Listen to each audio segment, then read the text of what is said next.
What's the meaning of absorbent? Absorbent.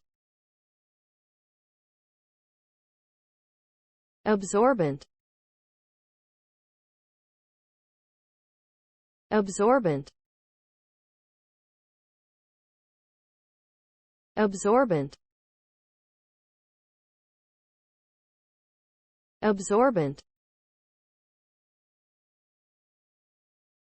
To absorb something is to take it in, especially gradually. This can be done physically, such as when a sponge absorbs water, or mentally, such as when a student absorbs new information. An absorbent material is one that can take in a lot of liquid or gas. Examples of absorbent materials include sponges, towels, and charcoal. Here are some examples of how the word absorb can be used in a sentence. The sponge absorbed all the water.